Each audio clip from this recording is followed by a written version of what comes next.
Hello hi everyone, सबको स्वागत है फिर से नए क्लास में मैथ्स का, जिसमें मैं आपको पांच क्वेश्चन पढ़ा रहा हूं VBI बिहार बोर्ड के लिए। तो मैं फिर से लेकर आया हूं 5 और एक्स्ट्रा क्वेश्चन।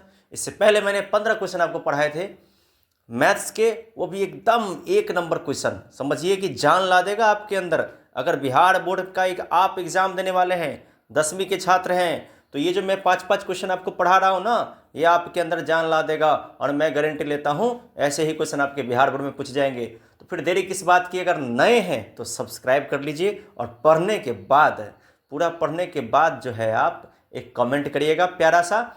लेकिन पढ़ने से पहले कॉपी कलम निकाल लीजिए, कॉपी कलम निकालिए, सवाल लिखिए, बनाते चलिए मेरे साथ, पहले सीखिए और फिर दोबारा बनाइए। ठीक है, चलते हैं क्वेश्चन की तरफ।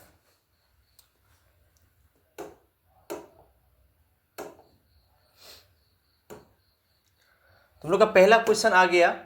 इससे पहले मैं 15 पढ़ा चुका हूं, आप जाके देख सकते हैं प्लेलिस्ट में। किसी वलय की भीतरी और बाहरी त्रिज्या क्रमशः 3 और 4 सेंटीमीटर है, तो उसका क्षेत्रफल ज्ञात करें। इस तरह का क्वेश्चन कई बार पूछा भी गया है और इस बार भी पूछने का चांस है। तो सबसे पहले इस क्वेश्चन को कैसे बनाएंगे हम आपको बताते हैं, एकदम ही आसान, एकदम आसान। वलय का मतलब पहले समझ लेते हैं। वलय कहते हैं इसको, वलय होता है ये। अब इसमें क्या होता है, इसमें दो त्रिज्या होती है, एक यहाँ से यहाँ और एक यहाँ से यहाँ, यानी ये हो गया भीतरी त्रिज्या और ये हो गया बाहरी त्रिज्या। ठीक है, वलय का मतलब समझिए बल्ला। ठीक है, तो हम इस सवाल को जब बनाएंगे तो हमको क्या करना है, इसमें कोई फिगर नहीं बनाना है। आप पहले कैसे बनाएंगे देखिए, बता रहा है कि भीतरी और बाहरी त्रिज्या 3 और 4 है। तो सबसे पहले क्या लिखेंगे, चूंकि R1 बराबर लिख देंगे 4 सेंटीमीटर। ठीक है, और R2 बराबर लिख देंगे यहाँ पर 3 सेंटीमीटर। इसलिए वलय का क्षेत्रफल, वलय का क्षेत्रफल, कॉपी में ऐसे ही बनाना है आपको, बराबर, अगर जगह रहे तो ऐसे, नहीं तो इस बराबर को यहाँ नीचे लिखिएगा।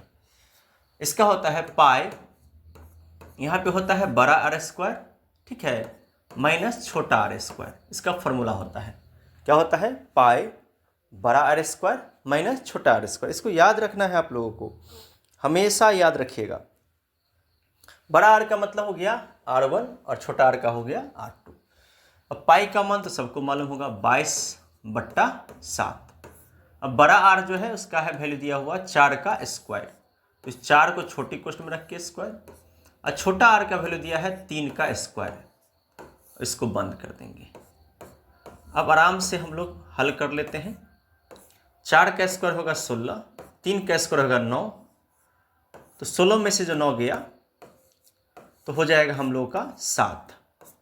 16 में से 9 जाएगा तो कितना हो जाएगा, 7 से 7 काट देंगे तो बच जाएगा 22 सेंटीमीटर स्क्वायर। हमेशा याद रखिएगा, क्षेत्रफल जो होता है वो स्क्वायर में होता है, अब परिमिति के ऊपर स्क्वायर नहीं लगता है। तो ये हम लोग का आज पहला का सवाल है। 16 मतलब इससे पहले मैं 15 पढ़ा चुका हूँ, ये 16 नंबर सवाल है। अगर अच्छा लगा हो तो आप इसको अच्छा से देख लीजिए, बढ़िया से लिखिए और तैयारी करिए जम करके, इस तरह का सवाल पूछने वाला है। ठीक है, अब इसको उतार लीजिए और या तो स्क्रीनशॉट ले लीजिए, नहीं तो पॉज करके देख लीजिए। अब चलते हैं हम अगले क्वेश्चन की तरफ। किसी आंकड़े की माध्यिका 12 एवं बहुलक 18 है, तो आंकड़े का माध्य ज्ञात करिए। देखिए बहुत ही बढ़िया क्वेश्चन है, अब बहुत ही इंपॉर्टेंट क्वेश्चन है। इस क्वेश्चन से पहले हम आपको बताना चाहते हैं कि इसमें एक फॉर्मूला आपको याद करना पड़ेगा। वो फॉर्मूला क्या है मैं आप लोगों को बताता हूँ, पहले आप क्वेश्चन को पढ़िए, देखिए क्या लिखा हुआ है। इसका फॉर्मूला होता है 3 गुने, याद रखिएगा, एकदम बहुत ही इंपॉर्टेंट फॉर्मूला इसका होता है 3 गुने, बोलिए 3 गुने माध्यक, बोलिए 3 गुने माध्यक। आप लोग याद करिए 3 गुने माध्यक, बोलिए जोर से, 3 गुने माध्यक। 3 गुने माध्यक बराबर बहुलक जोड़ 2 माध्य, यानी इसका फॉर्मूला होता है चूंकि 3 गुने माध्यक, 3 गुने माध्यक बराबर बहुलक, याद रखिएगा, बहुलक जोड़ 2 माध्य, ये फॉर्मूला इसका होता है। हमेशा याद रखिएगा, इस सूत्र याद रखिएगा। अब यहाँ पे आपको क्या करना है, माध्यक मैंने हो गया माध्यिका है, 3 गुने माध्यक दिया हुआ है 12, तो यहाँ लिख देंगे 12, और बहुलक दिया हुआ है 18, तो लिख देंगे 18, और जोड़ 2 माध्य है तो 2 माध्य, ऐसे करके लिख देंगे। ये सूत्र याद रखना है आपको। ठीक है ना। अब इसके बाद क्या करना है, 12 तिया कितना हो गया 36, और ये हो गया 18 जोड़ 2 गुने माध्य, ठीक है। अब हम लोग को क्या करना है, सबसे पहले 36 में से ये प्लस, ये जो 18 है ये घटेगा तो क्या हो जाएगा -18, तो बराबर हो जाएगा 2 गुने माध्य है। 18 जो 2 गुने माध्य था तो 18 को इधर ले गए, प्लस में था तो एने गया तो माइनस में हो गया, तो एने के बच गया छुच्छे, छुच्छा के कोई ने पूछा तो 2 माध्य बच गया, ठीक है। अब क्या करेंगे, 36 में से जो 18 जाएगा तो मेरे पास बच जाएगा कितना 18, और ये माध्य का यहाँ पे आ जाएगा, ऐसे ही माध्य लिख देंगे, और ये जो पीछे में 2 देखते हैं ये चला जाएगा नीचे में, काट देंगे, इसलिए माध्य के बराबर कितना आ जाएगा, तो माध्य बराबर आ जाएगा आपको 9। और इस तरह के सवाल में आपको कुछ भी पूछ सकता है, माध्य पूछ सकता है, माध्यिका पूछ सकता है, या बहुलक पूछ सकता है। और ऑब्जेक्टिव में अगर पूछेगा आपसे तो पूछेगा कि माध्य माध्यिका में बहुलक में क्या संबंध है, तो याद रखिएगा 3 गुने माध्यक बराबर बहुलक जोड़ 2 गुने माध्य, यही संबंध है, यही संबंध है इसके बीच में कि 3 गुने माध्यक बराबर होता है बहुलक जोड़ 2 गुने माध्य। तो ये 17 नंबर सवाल अच्छा लगा होगा आपको पढ़ के। अब इसके बाद हम नेक्स्ट सवाल पढ़ाएंगे, पॉज करके बढ़िया से देखिए और मुजवानी बनाइए, बिना देखे हुए एक बार बढ़िया से समझिए और दोबारा बनाइए, ठीक है। एक सिक्के को 2 बार उछाला जाता है तो कम से कम एक चित्त आने की प्रायिकता क्या होती है, ये भी बहुत इंपॉर्टेंट सवाल है। इस तरह के कई सारे सवाल आपको पूछे जाते हैं। चित्त का मतलब मैं आपको बताता हूँ हेड, याद रखिएगा, चित्त मने हेड, पट मने टेल, चित्त मने हेड, पट मने टेल। तो एक सिक्के को 2 बार उछाला जाता है तो सबसे पहले लिखेंगे प्रारंभिक नहीं लिखिएगा, है ना, कुल परिणाम, क्या लिखिएगा, कुल परिणाम। कुल परिणाम का मतलब हो गया एक सिक्का को 2 बार उछालेंगे तो एगो पर हेड आएगा, दूसरे पर टेल आ सकता है, या एगो पर टेल आएगा तो दूसरे पर हेड आ सकता है, या दोनों पर टेल आ सकता है, या दोनों पर हेड आ सकता है। तो यानी कुल परिणाम जो हो गया इसका कितना हो गया, 4 गो। सिक्का को उछालिएगा, एक बार उछाले, 2 गो, एक सिक्का को 2 बार उछाला जा रहा है, तो जब ये 2 बार उछालेंगे इस सिक्का को तो पहली बार में या तो एगो पे हेड आएगा, दूसरे बार में टेल, या पहले वाला में टेल आएगा तो दूसरे वाले में हेड, या दोनों में टेल आ जाएगा, दोनों में टेल आ जाएगा, या दोनों में हेड आ जाएगा। तो अब यहाँ पे लिखना है कुल परिणाम लिख दिए, अब लिखना है संभव परिणाम, संभावित परिणाम। देखिए संभावित परिणाम में लिखेंगे, संभावित परिणाम जो हो गया, देखिए इसमें कह रहा है एक चित्त, एगो चित्त आना चाहिए, यानी हेड एक बार आना चाहिए, एगो आना चाहिए। तो क्या बार ऐसा हो रहा है, 1 बार, 2 बार, 3 बार ऐसा हो रहा है कि एगो हेड आ ही रहा है, तो इसका लिख देंगे यहाँ पे 3। यहाँ चूंकि लिखेंगे इसलिए PE यानी प्रायिकता का फॉर्मूला होता है, ठीक है। P बराबर हो जाएगा कुल परिणाम, लिख दीजिएगा तो बढ़िया से बनेगा, कुल परिणाम बट्टा संभावित परिणाम, ऐसे करके लिखिएगा एग्जाम में, कुल परिणाम बट्टा संभावित परिणाम लिख दिए। अब क्या करेंगे, कुल परिणाम जो है हम लोग को कुल 1 2 3 4, ठीक है। यहां हम सूत्र उल्टा लिख दिए, सूत्र उल्टा लिख दिए हम लोग। संभावित परिणाम ऊपर होता है, ठीक है ना, संभावित परिणाम, संभावित परिणाम, ठीक है, बट्टा कुल परिणाम, इसका फॉर्मूला होता है। हमेशा कुल परिणाम जो किसी भी चीज का होता है, चाहे वो औसत का हो, माध्यिका का हो, नीचे रहता है। तो संभावित परिणाम हो गया आपको 3, और टोटल परिणाम था 1 2 3 4, तो इसका आंसर क्या हो गया 3/4। ये भी क्वेश्चन आपको अच्छा लगा होगा। तब चलते हैं नेक्स्ट क्वेश्चन की तरफ। देखिए 2 वृत्त की त्रिज्या 19 सेंटीमीटर और 9 सेंटीमीटर है। इस सवाल अभी तक पूछा नहीं गया है, तो इस बार इसका पूछने का चांस बहुत बन रहा है। उसे वृत्त की त्रिज्या ज्ञात करें जिसकी परिधि इन दोनों वृत्त के परिधियों के योग के बराबर है। तो यहाँ पर आपको 2 वृत्त है, दोनों का अलग अलग त्रिज्या दिया हुआ है, ठीक है। कह रहा है इस सवाल को पहले समझिए, एगो वृत्त ऐसे है, एगो वृत्त ऐसे है, ठीक है। एक वृत्त में 19 है त्रिज्या, एक वृत्त में 9 है त्रिज्या। अब इस दोनों को जोड़ देता है तो कहता है कि बड़ा वृत्त जो बनेगा उसका त्रिज्या कितना हो जाएगा। तो ऑब्जेक्टिव में अगर पूछ दे सवाल तो कुछ नहीं करना है, 19 में 9 जोड़िए, 19 में 9 जोड़िए कितना हो गया 19 में 9 जोड़ना है आपको, 19 9 28 हो जाएगा शायद, 19 1 20। हाँ, तो इसका ऑब्जेक्टिव में अगर आंसर निकालना हो तो फट से निकाल दीजिएगा, लेकिन सब्जेक्टिव में निकालना हो तो तरीका से बना करके निकालना पड़ेगा। अब हम दिखाते हैं कि कैसे ये बनता है, ठीक है ना, कैसे बनता है दिखाते हैं। देखिए, अब देखिए सबसे पहले यहां लिखिएगा चूंकि R1 बराबर लिखिएगा 19 सेंटीमीटर, R2 बराबर लिखिएगा 9 सेंटीमीटर, ठीक है। इसलिए पहले वृत्त लिखिएगा, पहले वृत्त की परिधि, पहले वृत्त की परिधि बराबर, परिधि होता है वृत्त की परिधि का तो सबको फॉर्मूला याद होगा 2 पाई r। तो 2 लिखिएगा, पाई लिखिएगा, यहाँ पे r की जगह पर 19 दे दीजिएगा, ठीक है, R1। तो हो गया 19 दूनी 38 पाई, ठीक है। अब क्या कह रहा है, दूसरा कह रहा है कि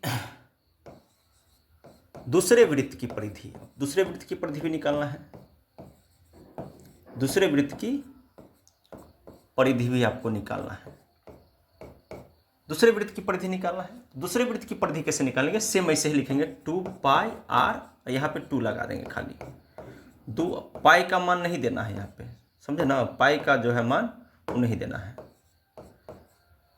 2 पाई और R2 जो दिया था, R2 यहाँ पे देखिए कितना दिया था 9, तो 9 दूनी कितना हो गया 18 पाई, समझ रहे होंगे। ये 19 यहाँ से लिखे हैं, ये 9 यहाँ से लिखे हैं, ठीक है। ये पाई को कुछ छेड़छाड़ नहीं करना है। अब यहाँ पे थोड़ा सा जगह नहीं है, यहाँ पे लिखेंगे माना बड़े वृत्त की त्रिज्या, बड़े वृत्त की त्रिज्या मान लीजिए आप बड़ा R, क्या मान लीजिएगा, बड़ा सा R। तो लिखिएगा यहाँ प्रश्न से, प्रश्न से लिखना पड़ेगा। देखिए क्या कर रहे हैं सब मालूम हो रहा होगा आपको। वृत्त की परिधि का फॉर्मूला होता है 2 पाई r। तो पहला वृत्त का परिधि 19 है, तो 19 माने 2 पाई r, तो 19 दूनी 38 पाई, और 2 पाई r तो 9 दूनी 18 पाई, ठीक है। अब बड़े वृत्त को क्या मानना है, r। तो अब प्रश्न से कहता है कि इस दोनों को जोड़ने के बाद, तो बड़े वृत्त की त्रिज्या हो गया, तो इसका परिधि क्या होगा बड़ा वृत्त का, 2 पाई r बराबर कह रहा है ये दोनों को जोड़ देने के लिए, यानी 38 पाई और कितना है 18 पाई। तो अब यहाँ देखिए 2 पाई r, यहाँ याद दीजिएगा, बराबर में 38 में 18, 8 8 16 के 76 में 1 3 1 4 1 5, 56 पाई होता है। पाई से पाई काट दिए, देखिए पाई को, पाई का मान यहाँ क्यों नहीं दिए देख लिए ना, अगर पाई का मान देते तो यहाँ कट खुद में बहुत दिक्कत होता है, इसलिए पाई को पाई में रहने दिया। अब यहाँ पे क्या किया, दोनों साइड से पाई को काट दिए। अब r बराबर क्या होगा, 56/2, काटेंगे तो आ जाएगा 28।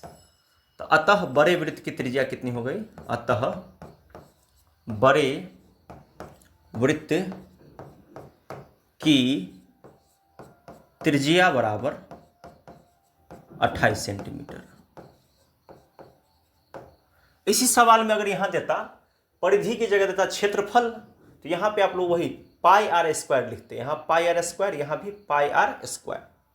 पाई को छुच्छे छोड़ देते, ऐसे छुच्छे जो जो मान यहाँ आता उसको यहाँ ऐसे जोड़ देते, और यहाँ भी 2 पाई आर की जगह पाई आर स्क्वायर लिखना होता, और उसके बाद उसमें भी आर का मान निकल जाएगा।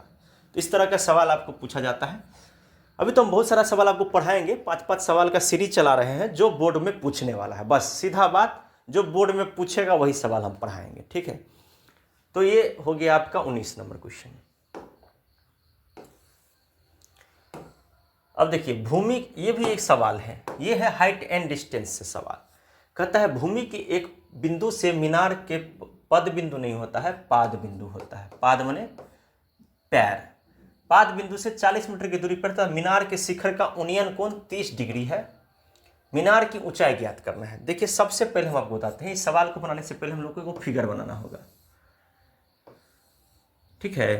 क्या बनाना होगा, हम लोग को एक फिगर बनाना होगा। अब कहेंगे सर जी फिगर कैसे बनाए, देखिए मान लीजिए भूमि है, कहता है भूमि के एक बिंदु से मीनार का पैर, यानी यहाँ भूमि है और यहाँ पर मीनार खड़ा है, तो भूमि के एक बिंदु से मीनार का ये बता रहा है कितना हम लोग को 40 मीटर, ठीक है। अब मीनार तो चूंकि जमीन पर लेटा तो नहीं रहता है, ऊपर खड़ा रहता है, इसलिए इसको क्या कर दिए, खड़ा कर दिए, ठीक है। खड़ा करने के बाद क्या किए, कह रहा है कि इसके शिखर का उन्नयन कोण, जब किसी चीज को आप ऐसे करके देखते हैं तो उसको कहते हैं उन्नयन कोण। तो यहां से मान लीजिए कह रहा है कि इसका उन्नयन कोण कितना है, तो 30 डिग्री है। कितना है, 30 डिग्री। अब हम लोग समझते हैं इस सवाल को कि सबसे पहले हमको क्या करा है इसमें, कि इसका ऊंचाई ज्ञात करने के लिए। तो आप ये कौन सा त्रिभुज हो गया, ये हो गया आपको समकोण त्रिभुज। कौन सा त्रिभुज हो गया, समकोण त्रिभुज। अब इसमें देखिए हम क्या करेंगे, ए यहाँ लिख देंगे, बी यहाँ लिख देंगे, सी। और हम लोग को यहाँ पे कैसे बनाना होगा, देखिए सबसे पहले लिखेंगे माना, माना ए बी, इसको क्या है ये आपको पता है, मीनार है। तो माना ए बी एक मीनार है, माना ए बी एक मीनार है, तथा भूमि के एक बिंदु से, भूमि की एक बिंदु से इसकी दूरी